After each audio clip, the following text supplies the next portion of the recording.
Hey, welcome to another episode here at Patriot Paul. Today you're going to listen to between 45 minutes and an hour from Jaxon Deur. He starts off by explaining himself, kind of why he's running for the 101st District in Michigan, and then he answers a bunch of questions. Please like, subscribe, and follow for more political type content. And I appreciate you. Have a great day. Speaker, this went really quick tonight. Jaxon Deur, who is running for state rep for 101st District. So let's give him a warm welcome. Thank you guys. Thank you so much for having me too. I really appreciate it. Some of you guys may know me, some of you guys may not, but if you don't, my name is Jaxon Deur, and like she said, I am running for state representative in the 101st House District to replace Representative Joe Fox as he's running for Senate. So, I was born and raised right here in Fremont, Michigan. I grew up here and lived here my entire life. This is where we call home, and this is where we stay. My great-grandfather, many of you may know him. His name is Earl. He owned an apple orchard, which is now Pathfinder Schools. And he grew apples for Gerber Products for many years, and that's why we stuck around here. We built our roots right here in Fremont. It's important to stay here as well. From a young age, I attended Fremont Christian School, and many of you guys know Representative Joe Fox. He was actually my principal for a short period of time. Don't ask him how many times I was in his office, though. We don't want to get me in trouble, so maybe just a handful of times. After that, I went on to attend WMC, West Michigan Christian High School in Muskegon, for 2 years, and then I moved to attend Fremont High School, which is where I graduated right here. During my time in high school was the COVID years. As many of you guys know, the challenges that came with COVID during that time in education. I decided I'm going to have a lot of time off, so why don't we do something good about it? At the time, I was working at Go Shop and Save, and I decided, let's start a free grocery delivery service to everyone in the community. And that's what I did. That was picked up by WCCM, and they broadcasted what I was doing here for the community. That turned into a 7-county full-time business for me, and I ended up spending about 4 years of my life delivering groceries to people in need during that time in COVID, people that didn't want to leave their house.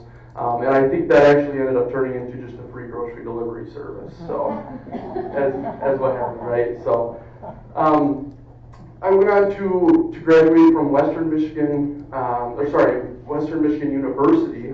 I got my bachelor's degree in aviation flight science, and I also studied marketing there. I actually got my multi-engine commercial pilot's license, and I've had the privilege of the last few years traveling this state, traveling the Midwest, flying aircraft out, and I was based out of Battle Creek, Michigan. That was a good time in my life, and I still enjoy flying. I still fly out of Fremont quite a bit, as much as I can. During my time in college, I started my own business called Takeoff Marketing, another pilot innuendo. And I provided my marketing services to small businesses and campaigns and small organizations across Newaygo County, and many of them even as far as Wexford County as well. This was a good opportunity for me to learn about small businesses, to learn about how small businesses can grow in Newaygo County and help them through that, but it also taught me a lot about how to communicate from a business standpoint. I became a precinct delegate for the Republican Party a couple of years ago, and I enjoyed that, having my voice heard for Fremont City Precinct 1.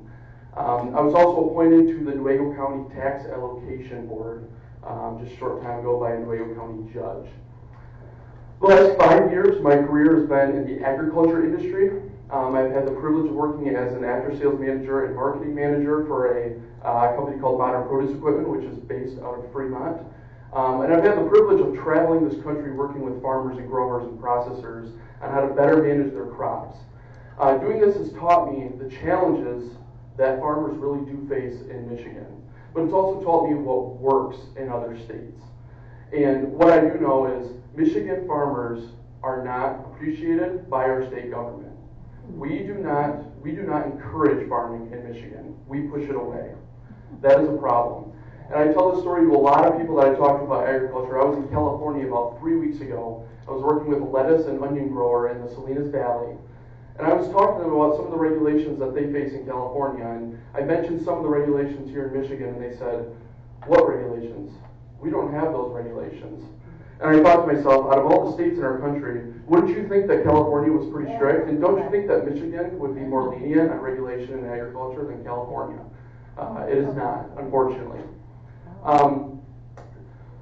So that's talking why, what are the challenges that Michigan farmers are facing? As we all know, and as we're all aware, solar farms are popping up in our district, and they're popping up all across our state. That's because of Public Act 233, and I'm sure most of us know that takes the local control away from our local entities and puts it at the state, at the MPSC. That is a problem. I am here to tell you, though, I can understand why farmers will lease their land for solar. It's because farming is not profitable at all. So they look to other means of income to subsidize what they lose in a year. That's the problem. A lot of candidates will talk about we need to amend Public Act 233. That's really challenging to do with the governor that we have right now. What we can do is help the farmers. That's what we can do. Because the ultimate control on solar panels popping up in fields belongs to the landowners. They're the ones with the control. We need to support them to make sure that they know that their government is backing them and says, we want you to continue to farm instead of lease your land to solar. Some of the issues that I see in farming specifically, we've looked at them and we put them into an acronym called FARM. F is for foreign and competition. A is for aquifer. R is for regulation, and M is for manpower. That is the issues that Michigan farmers are facing. I spoke on these to the Agriculture Committee a couple months ago in the Michigan House of Representatives, and this is not a theory. This is me speaking with farmers all over our state through my job and learning what the issues that they see. So what is the solution to that? And for the first time tonight, I will announce that our new initiative that my campaign is starting is the Farm to Free. Farm is the issues, free is the solution. That stands for, F is for farmers' rights, the right to farm. We must protect that in our state government. We have to. The R is for right to work. We have to reinstate that. The Democrats took that away a couple of years ago. That is a big problem. That affects many, many industries across our state. E is regulations. We must deregulate our agriculture community. Many of them are fighting through regulations that are costly, very costly, and they have to maintain them. And who sets those regulations? Unelected bureaucrats in Lansing.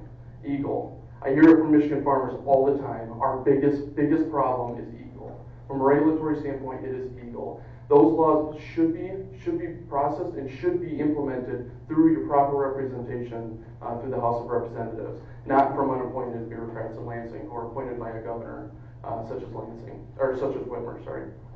And last point is equal to federal standards. We should have a no stricter than federal standard right off the bat on agriculture. This will help create a standard that Eagle cannot overcome to implement more regulations that cost our farmers a lot of money, and then ultimately makes them say, why would I continue to farm? Which is what many of them say. Why would I continue to do this? Why do I want to pass this on to my kids and my grandchildren when it doesn't make money? We have to go look elsewhere for ways to make money. And then solar comes knocking at the door. I chose my campaign slogan is future focused. This is super important to me. I am a young guy. I know a lot of you are probably thinking, wow, that guy looks young. I'm focused on our future. I'm focused on creating a better Michigan for people my age and for all generations. We must work together. But we must be properly represented in the Michigan House of Representatives.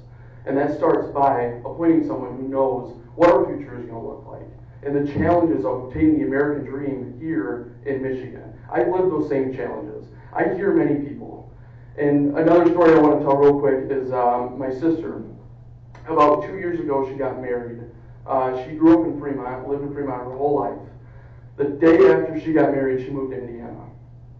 And I talked to her a lot about that. Why did you move to Indiana? Why do you not want to come back? And she says, why would I come back to Michigan? The economic opportunities are booming in Indiana. Every time I go down there, I watch as a new skyscraper is built. I watch as a new construction site is being put up. The education is so much better in Indiana. She says, I want to raise my kids here. I don't want to raise my kids in Michigan. We make more money here. Things cost less here. That's a problem. Many studies say that about 20,000 people leave our state each year, and many of those are young families. Those young families are young entrepreneurs, young families just trying to make it and trying to obtain the American dream here at home in Michigan. But instead they leave, because it's easier to leave. That is a problem. Those are the issues that I've seen, and I can live that, and I can represent us from that standpoint as well. We've dealt with about 8 years now of Governor Whitmer. We all know the issues that we've seen with her power over the last 8 years. We have to negotiate. If we want to get anything done when we do not have control, we must negotiate with the other side. That's really important. My goal in Lansing is to be an effective communicator, an effective negotiator, and I want to work harder than anybody else. Recently, my campaign was endorsed by 2 state senators, Senator John Bumstead and Senator Roger Victory, who, as we saw earlier, is running for Michigan State Board of Education. And when I spoke with both of these senators, they said, what we're looking for to endorse someone is someone who can communicate. And I said, I own a communications business. I know how to communicate on behalf of a company. I should know how to communicate. And that goes both ways, too. I want to communicate back to our district. And I want to use what I learned in my district and use it in Lansing. I also want to negotiate. They said, how have you negotiated? I said, I've negotiated $1 million deals with farmers. My job every single day is working with ginormous food processors all over this country, negotiating deals with them, negotiating a better solution to their problem. That's what I do every single day. And more importantly, they said, are you ready to work hard? And I said, I have more time, I have more energy than a lot of other people. I'm ready to work hard. And that is one of the benefits of being a younger candidate, is I have all the energy in the world, right? I'm ready to work hard. My priorities in Lansing specifically include restoring local control. That's really important to a lot of us. The future economic opportunities of our future generations. Cutting the government oversight on small businesses and agriculture commodities. Cutting the red tape to make sure that businesses want to thrive here in Michigan. And also lowering our taxes. That's obviously very important. I'm a faith and flag fiscal conservative. I'm pro-life. I'm pro-Second Amendment. I'm a Christian. I'm a youth group leader, and I'm a proud patriot, most importantly. So, I believe that the government should live within its means, spend less, give more money back. Right? That's important to all of us. We all want more money. So that's how I believe that our government should operate. But I appreciate your guys' time. And actually, before I go, one more point. I wanted to share my favorite Bible verse with you all. Recently, a good friend of mine said, hey, I really think that this Bible verse will speak to you. It's 1 Timothy 4, verse 12. It says, don't let anyone look down on you because you are young, but instead set an example for the believers in speech, conduct, faith, love, and in purity. That's what I built my campaign on. That's what I look at. Don't let anyone look down on you because you are young, but set an example for everyone. So, thank you for allowing me to be here, and I think we have some questions. Yeah, I'm going to go around the crowd, so raise your hand. Who has a question? Come on, somebody's got a question. I know you guys. All right, let me get over here. Hi there. My question is, we have so much fraud going on with the federal, state, and sometimes I think the local government even. And I'm just kind of wondering, instead of going ahead and just go ahead and go after the fraud, and you see, like Newaygo County wants to raise taxes, the state wants to raise taxes, the state, everybody wants to raise taxes on everything. I think taxes should be stopped till the fraud has been taken care of, period. What I heard the other day, $500 billion in fraud. That's garbage. Somebody should take responsibility for it immediately. Absolutely. It's frustrating. I just kind of wondering what your take is on that and going after it. Absolutely. Strong house oversight through the appropriations committee. That's how we do that. So I totally agree with you. We all know that there's fraud in our government. There is. There's fraud everywhere. There's so many ghost jobs in Michigan. There's so much money being spent on things that we don't align ourselves with, that we don't agree with. Yes, there's so much fraud. So, and a lot of that is control too. We take back this executive seat in November. There's so much fraud that we can get rid of. That's super important. So get out and vote in November. Really, really important. Yep. Okay, let's see. Anybody else? Come on. Gotta have some questions. Okay, here we go, Bill. Thank you. I'm wondering what your thoughts are in relationship to the vitality, the health, security of the Michigan election process under Jocelyn Benson, particularly, and then if there are those, and I would be one of them, that remains concerned that she has control of the machinery, and so she can tip the scales as she chooses. I just interviewed a person by the name of Tim Vetter, who is an expert in digital analysis, and he works at a corporate level, and he's been in that business for years, and has studied this for a long, long time. I asked him the question, so what do you think the chances are of this election being a fair one? After all the efforts that have been brought by organizations like the Michigan Fair Election Incorporated, for example, and he said, not good. He said, we've not made much progress. And so it's like his view, Tim Vetter, is that where is the will to really change this? It's very difficult to find stand-up people, enough of them. Joe Fox is one of those that is on the Election Integrity Committee. And so there are some bold people out there. But the concern, I think there's a concern also that Mike Rogers actually did win the election this last time around, as well as, but at any rate, I'm not talking, but I'd like to know, is this something that you are aware of and troubled about? Actually, this will make you really happy. I read your article today, so from the American Decency. I did read it, so yes, I am very familiar with that, and that is obviously a huge problem. So yes, I'm looking into it a lot more too. So see what we can do about it. But I appreciate it. Yeah. What is your feeling on the data centers in Michigan? Yep. Great question. I knew I was going to get this one. It's very similar to the solar, right? We want to make sure that local entities have the control on whether data centers happen or not. So currently we do have the control as the local entity. That's super, super important. We have to keep that. We cannot let the Democrats in Lansing take over again. And that the second they have control of our state house, they will implement laws to make sure that the MPSC is also deciding on data centers. So that's really important that we maintain control of our House, we take control of our Senate, and we take control of our executive seats, so we can reverse the laws that they put in place to remove local control. So. Anybody? Come on. Okay, sure.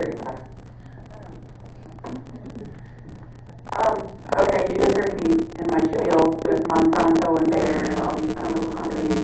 And I realize that there's a fine line that Democrats and Republicans walk, where Democrats want more regulation and Republicans kind of want pollution or less regulation. But when it comes to things like, a chemical that's a spraying on food and they're using Roundup off label and spraying it as a death on the crop right before the harvest, so that means it's just chock full of poison. So, what are your thoughts on the regulation of these chemicals and, that they lobbyist and chemical companies, lobbyists coming on together out of the store and asking, what's your time? Because no time, because, that's regulation, they're in the They should not be exempt from regulatory action.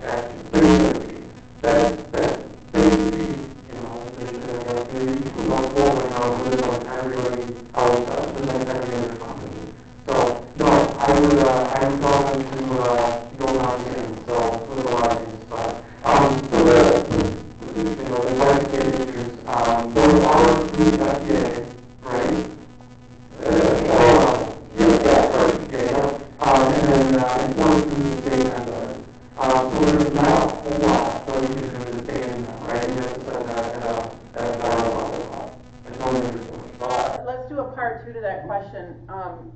Since you've been talking to farmers all over the state, have any of them talked about regenerative farming? Yes. Because that is what Secretary Kennedy is really trying to get farmers to kind of recalibrate and the chemicals put them at risk even more than, I don't know about any more because it's going on our food. So we're all at risk with this stuff, but they're actually applying it and using it and exposed to it. So are any of them talking about regenerative farming or getting away from using these chemicals, or are they just rah chemical? No, a lot of them are talking about regenerative ag, but again, it's the cheaper option. So if we're allowed to do it from a federal standpoint, we're going to do it because it's the cheaper option. It's the easier option to do it, right? So if there was other options, I think a lot of farmers would say, no, let's go to those other options. But I think a lot of them say, we don't have another option, right? If we don't, then we're growing organic produce, which if you're in the organic produce business, you know that organic isn't always the best option. So it's really, really hard to grow organic produce and also to get a good yield in your crop. So without those chemicals, unfortunately, but yeah. Well, they avoid Roundup though. Yes, most of them do. Yep. Except for contamination. Yep. Yeah, totally. Yeah. Okay, well, I'm going to ask a question. Speaking of lobbyists, you're going to be a new cat on the block in Lansing, and lobbyists are going to come to see you and see how they can manipulate you. And I want to know what your version of a good lobbyist and a lobbyist I'm not going to have in my door, or are you against lobbying? Totally. No, there is good lobbyists out there. There really is. There are good ones that say, yep, there you go, right there, right in the back. There are good lobbyists, but the problem is when they start coming at you with money. So that's when it really becomes an issue. But what I would say to that is, and I have in my campaign already, and I will in Lansing, you rely on the experts. You rely on your contacts. State reps are not experts in everything, but they know experts in everything. So when you have a bill that you have to decide whether to vote on, you rely on your experts. You use your resources wisely. That's what makes a good state rep. You use your resources, you effectively communicate, you effectively negotiate. So I would say some of them I would listen to, but no, I don't plan on being on the list that they publish every year saying how much money they give you. So. Okay. And what letter are you going to give yourself? In what? You know how they grade? Yeah. They grade the legislators as far as Republican, how many, whatever, A, B, C, Well, an A, right? Okay, That's my dad's principal. I know he's around here.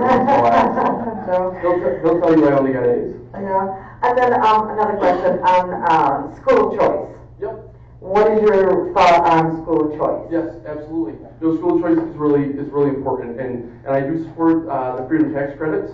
I wish that Michigan could opt into that, and I would support that. Like I said, I went to a Christian school, I went to a public school, and I went to a state-funded university. So expanding school choice is very, very important. Yeah. And then do you have any experience as far as like budgets and things like that where, like this education budget that Joe Fox is struggling with right now because they're trying to shove this stuff down his throat, where do you sit that way? Yeah, no, totally. And I deal with all the township budgets actually currently. So I'm on the Newaygo County Tax Allocation Board. So I deal with a lot of budgets there. My job, I deal with budgets. I deal with $1 million budgets. Trying to figure out where we can save money, where we can spend money. But when it comes to the state budget, you want to save money. Always. Are you in favor of Doge?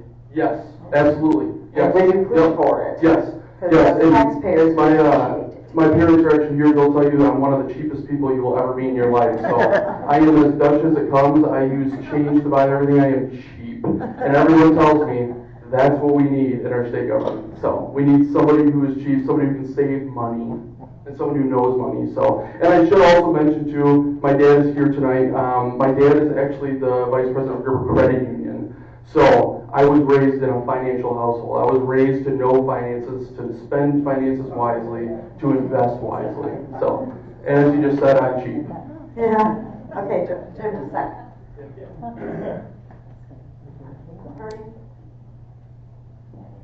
I'm good. Holy smokes, I don't think I need this. I would just like to know what your feeling on immigration is. I work for a farm during the summer. I transport H2A workers to restore use shop once a week. And what is your opinion on how to handle immigration, illegal immigration, farmers need help? Yeah, no, Tori, that's a great question. Legal immigration. So legal green cards, so that we can use them through the H2A program, but the H2A program is really, really expensive. So Michigan's actually one of the most expensive H2A programs in the country, and a lot of that can be set in the state legislature. So we must get right now so that we can afford that and donate in our farms. But we have to do it legally. So I would say I don't support illegal immigration.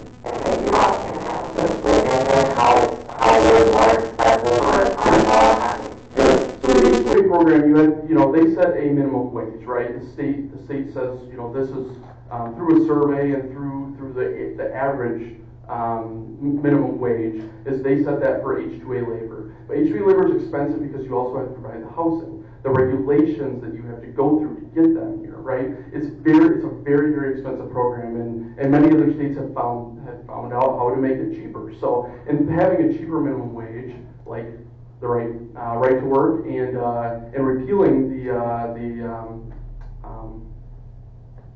I can't think of it. The minimum wage. Yes, yep. And so doing those things, we can tell the federal government where we're at a minimum wage. That'll make H2A cheaper. So, and that's super important that our farms have good farm helpers. So, but illegal immigration, obviously, we are all very against that. So we have to do it legally. Yep. What are your thoughts on ICE then, from that standpoint? Yeah, no, absolutely. Yep. It's important. We have to have good law enforcement, and that's at a federal level too. So must keep our streets clean. I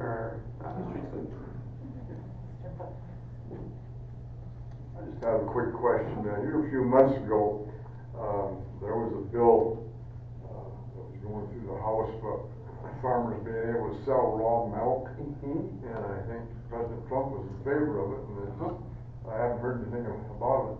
You know where that's at? Yeah, I believe that is in the Senate currently. So last I checked, I believe that it did pass the House.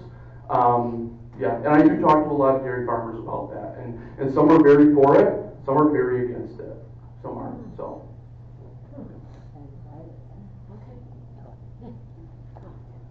I see your Second Amendment pro to a like how Second Amendment pro are you? Like, what are your regulations on the Second Amendment, if you had any? Yep.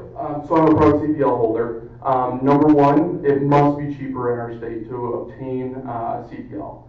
That's one thing that Representative Fox has worked on. I think that it is good to go through a class. I'm probably not, a lot of people would disagree with me on that. I think it is a good thing to go through that class. It should not cost as much as what it did. So when I got mine, I said, wow, this is an expensive thing to properly show my constitutional rights to carry. So I think it should be cheaper for sure.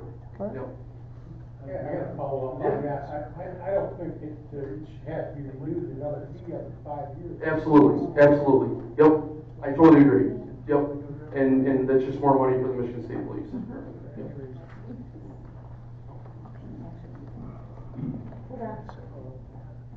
Hi, on your flyer you mentioned that you want to restore basic, unbiased education. Yes. Can you explain more what you mean by that? I would love to, and I'll answer that with a quick story.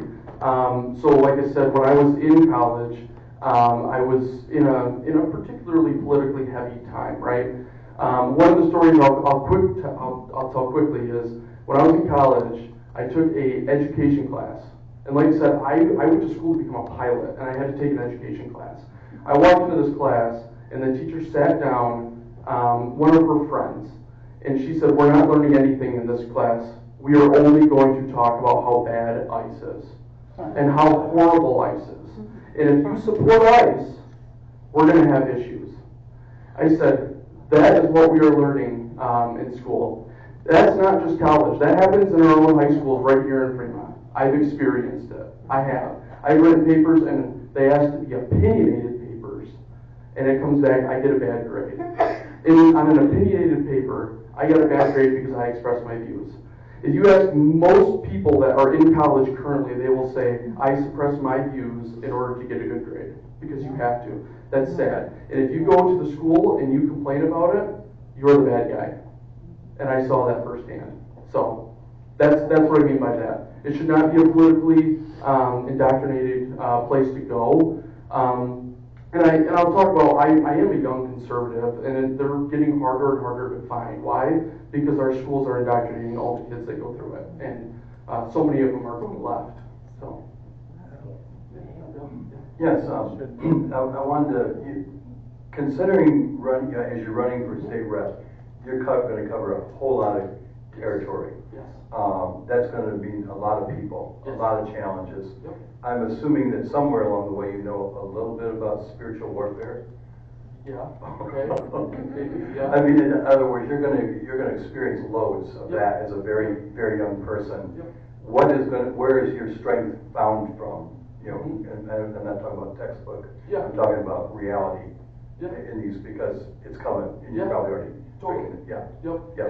And I was raised right. I was raised a Christian. My entire life we were raised in a Christian household with a nuclear family, and I'm proud of that. So I hold on to my roots in that. My roots right from when I was younger, going to Fremont Christian School. That's made me into the person that I am today. So that's made me strong in my faith and made me strong in my values as well. So it's really important.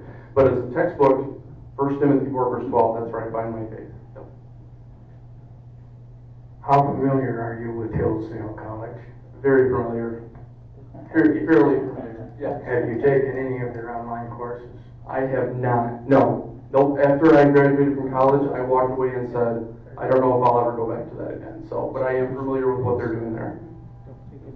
There is some real good information in there, and it's free. Yes. The government does not support them at all. Yes. And they like it that way. Yep.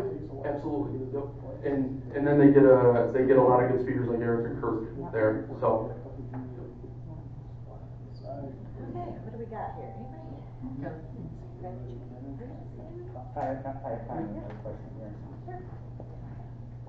Another question is, actually it's going to be two parts. I was just talking to some people earlier today regarding how many people of basically retired people that are losing their homes, and I believe that's also in the state of Michigan because of the cost of taxes and upkeep, and if they lose their loved ones and stuff like that.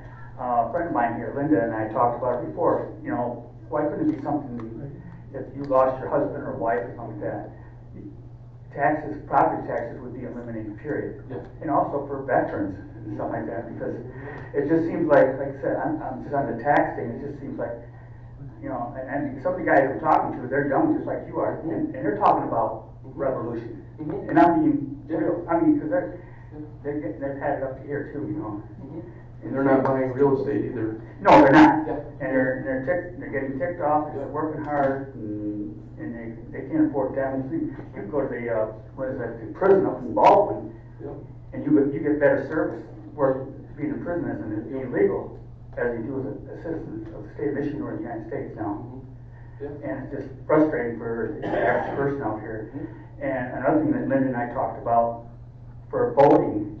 Why don't they make let's say there's a vote for something like next Tuesday, it's supposed to be something here in Newaygo. Yep. Why don't we have like a cheap sign out there on the main drag that says, hey, certain vote on day. Yes.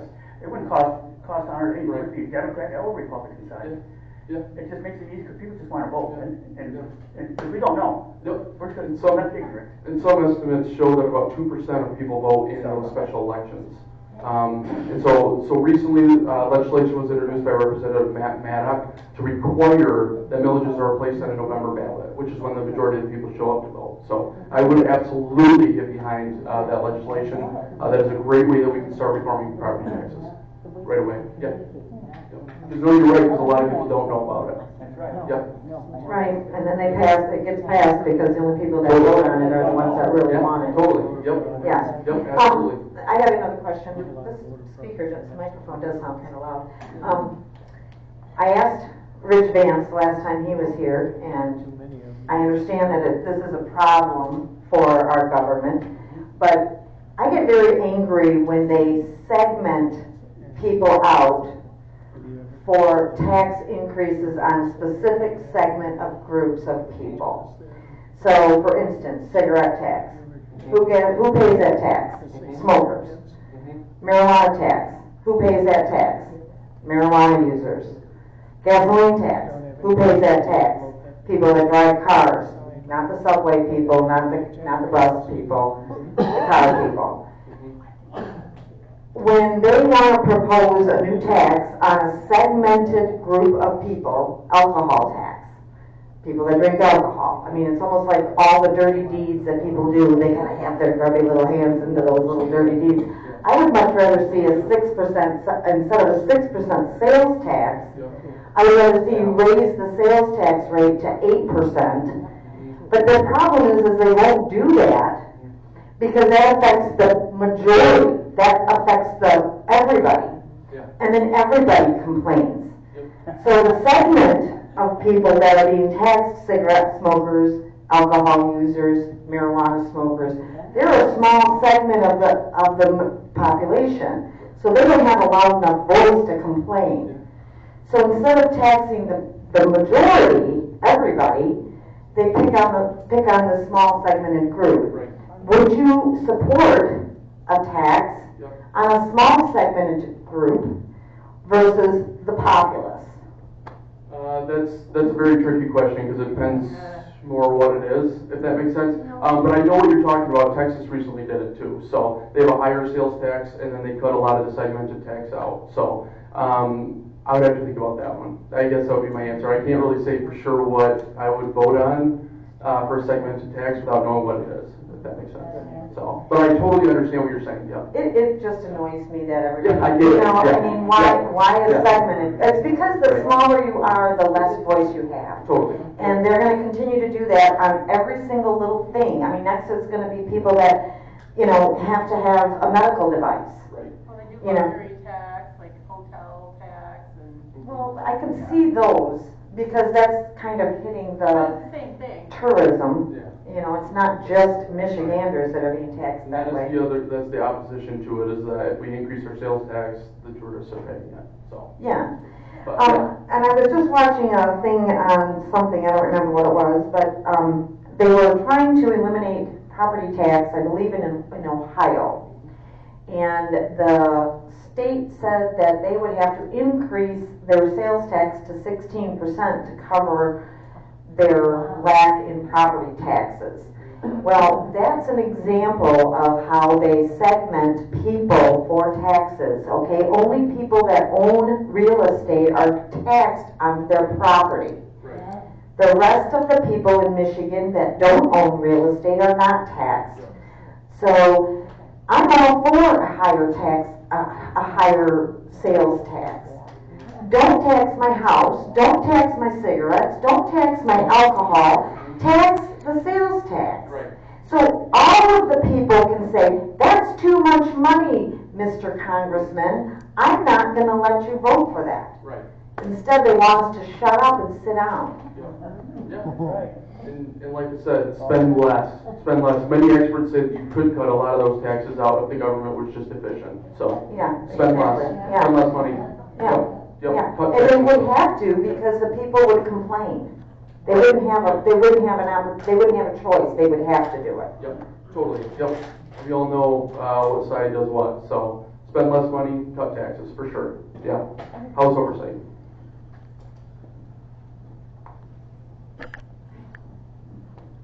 Do you support any property taxes for homes, businesses, and farms?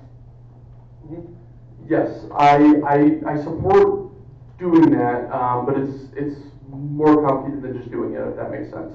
So the problem that I see though is that a lot of the money goes to your local entity. If you live in the city of Fremont, a lot of those property taxes go to the Fremont area and they stay in the Fremont area.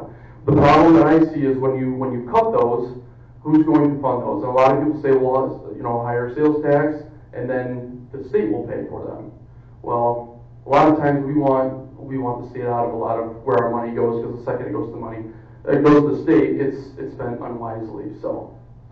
Second part of my question, how familiar are you with the tax in Michigan? Have you studied what has been brought forth for the people here? Quite a lot of it, yes. Yep, from Carlo Wagner. Yeah. Please do. Yes, absolutely, yes. Yep. Teresa? Go ahead, Teresa. I didn't really talk about vaccines tonight, but obviously I'm your local crazy anti-vaxxer. Yeah. What's your thoughts on vaccines and mandates and all that? I'm Yep. sure I know what you're going to say, but Absolutely, and the same thing with Lisa's question over here. I'm gonna tell another quick story when I was in college. So when I was at Western, they required everyone to get the vaccine. I did not. I'm proud to say I never received the COVID vaccine. So I went through 4 years of a college education without having it, which was a big deal for that time. And I actually had to apply for the religious exemption. I received the religious exemption, and every single week I had to go and be tested for COVID. Every single week when I was in college. If I didn't, what do you think they did? Kick me out? Fined me. Sent me a bill. You did not get tested this week. You missed it. Here's a bill. No. What does that do? Yeah. For an entire year, they did cut it. My second year in college, they did cut that out. We didn't have to do that anymore. But the first year, I honestly don't remember. But I don't think it was a whole lot, but it was enough for me to be upset, and I had to fight it. And I did fight it. So, no, I'm proud to say that I never received that vaccine. So. Probably in a way, yeah. They probably got away with it somehow. So They fired people. They fired me. yeah, there you go. They'll fire you over it. So, and it's because you want the college education. So many people just bow down to that, right? So I did. I spent the time every single Friday. I had to go and be tested for COVID. So, yep, it's unfortunate, but those are the colleges, So there's a little tidbit of how education is these days. Okay, I got another question. I'm going to keep this going. Okay. We got time. During the lockdown, a lot of our rights were trampled. Businesses were shut down. People were considered non-essential. Where do you stand on that? Again, if that ever happens in Michigan. Right. Probably the same way you do. That's what I would assume. So I obviously stand for everyone's medical freedom. And during that time, we all know it was crazy. So there was obviously stuff that we were trying to figure out, we didn't know, but there was a lot of stuff we did know. The lockdowns were not good. So it caused a lot of harm for our young teenagers, which is a problem, right? It caused a lot of harms for education. At the time, I think, just finishing up high school, and all of a sudden we didn't have class anymore. And whatever grade you had at that time was your grade. Well, at the beginning of the semester, I had straight A's. So I automatically got straight A's for that semester, even though I didn't even put in the work. So, no, I think those were really, really, really bad for us. So, Because the right to travel was shuttered, so our constitutional rights were taken away from us during that time in many different ways. Would you stand up for the citizens of Michigan if that ever came about? Jimmy's Roadhouse, he stayed open. He was fined. He had his license taken away for alcohol. I mean, would you, as our representative for this district, stick up for the business owners and the people as far as our rights, our constitutional rights? Yep. Absolutely, I would. And let's hope that never happens again. And if it does, let's hope we have a Republican governor. Yeah. Some common sense. Yeah. Yeah. Hey, folks, what do we got? Anybody? I mean, I've asked a lot of questions. It's your turn. Yeah. How old are you? Oof. That's a really tough question because some people do ask me that, and I hesitate to answer sometimes because it scares people. But I will proudly say I will take office at 23 years old. And I'm very, very proud of that. And just so that you know, it has happened before. We do have Republicans in the House right now who are even younger than I am. So I have one more. Now I'm going to follow up on that. I have one more question. Yep. You know how, Nancy Pelosi's been in office for, 50, 60 years? Yes. Is that your plan? Yeah. No. No. Obviously, you could be You're young enough. And that's what happens when you start young, though. You actually have the potential to go somewhere and work your way up in our government if you want to, and become president, not when you're 80 years old. So, would that be a goal for you to be president? What was that? Would that be a goal for you to be I president? think I'd be a pretty good president, so, yeah. Maybe that is the end goal, but we never know. Never know where our future's going to take us, so. Okay, folks, it's all up to you. You got any more questions for this young man? You do? Okay. That is loud. I know. What are your thoughts on parental gray zones? Like, parents are in charge of kids until they're 18, but 16 is the age of consent. They can leave your house at the age of 17. If they don't go to school, you're the one that goes to jail. Like, what are your thoughts on that, and how can we make that more where it needs to be? There shouldn't be so many gray zones. Well, keep the kids in school is what I would say. Let's make sure that they are in school. That's important because that's where you get a good education. That's where you get the resources that you need. I'm not totally sure what the question is.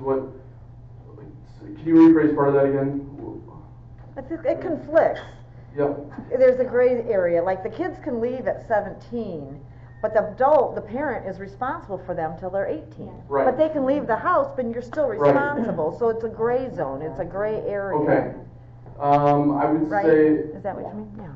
Yeah, I don't have an immediate answer for that. I'm not gonna lie. So I would have to look into that and see what I think about that. What can be done about it from a legislative standpoint too. So it's interesting. And then I have one more question. My husband already asked you about Second Amendment. Yeah. I would like to know your thoughts on the mental health, because I know there are some people that really should not have a gun in their hands. I'm pro Second Amendment. Yeah.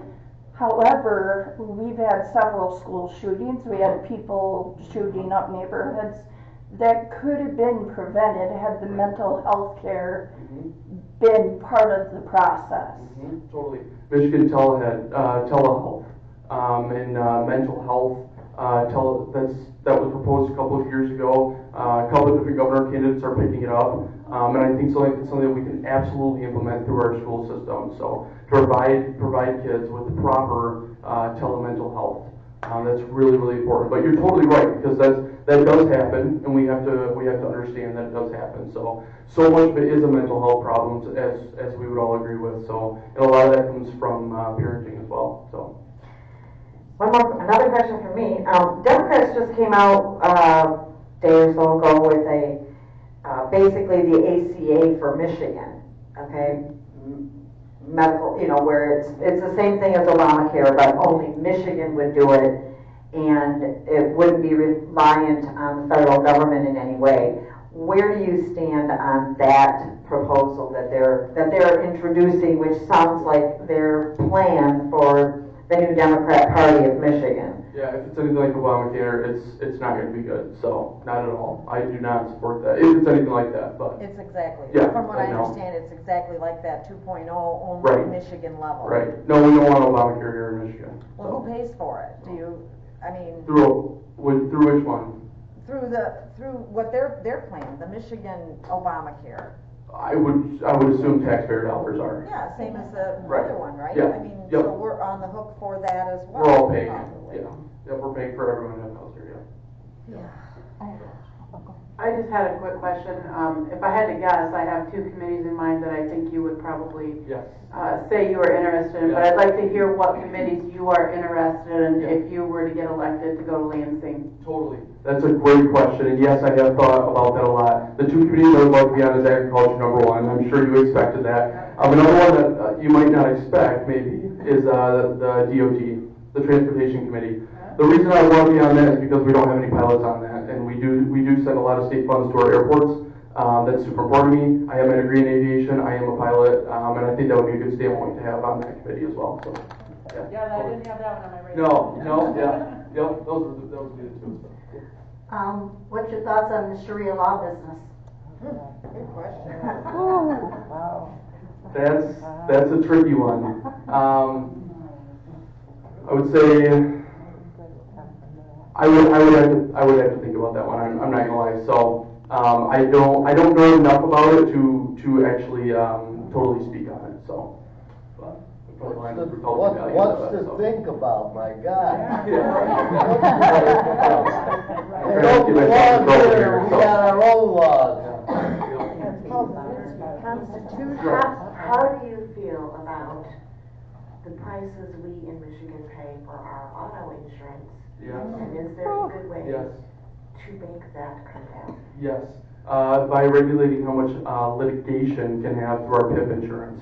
So I spoke to a couple different insurance agents, and they say that a lot of it is from legislation, from litigation. So when you get into an accident, we're paying an arm and a leg to give insurance, and we're paying people years and years and years for something that we didn't even cause because we have no fault insurance here in Michigan. So that is a big problem. Absolutely, yeah.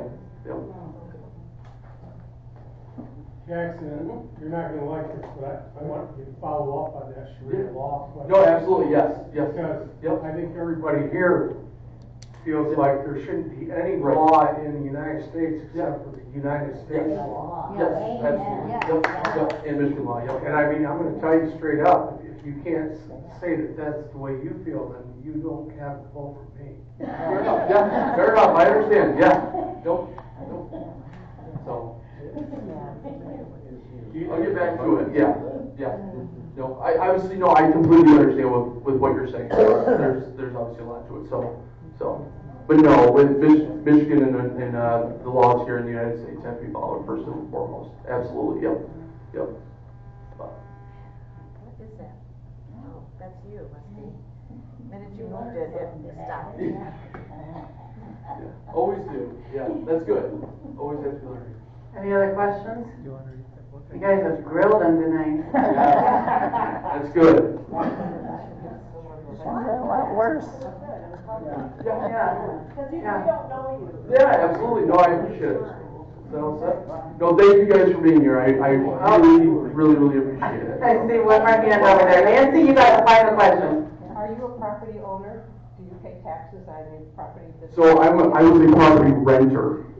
That's the way I chose. It was the easier way for me to do it. But I talked to so many people my age, and I say, hey, do you guys own property? They say, no, not at all. We don't even have a plan to own property in Michigan. There's no way that we could possibly do it. Like I said earlier, though, you move to Indiana, it's a possibility. That's a problem. So. Yeah, Yep. And the taxes affect not only the property owners, but the property renters too, because as we all know, we're paying it at the end of the day. Yep. All good? I'll stick around too if you guys have any other questions. So. I probably do. That's good. Thank you. Gentlemen. The auto building at 2 Yeah. o'clock, so you've got, 25 minutes, 20 or 30 minutes, we'll give you 30 minutes. There you go. Yeah, so if you guys have questions, you can mingle and we'll start packing up and you guys do your thing. Hey, what do you think of Jackson? I mean, pretty young, but kind of impressive. Has a lot of knowledge. Let me know what you thought. And just thank you for watching. Hit the like and subscribe button at the bottom. And I will see you again real soon.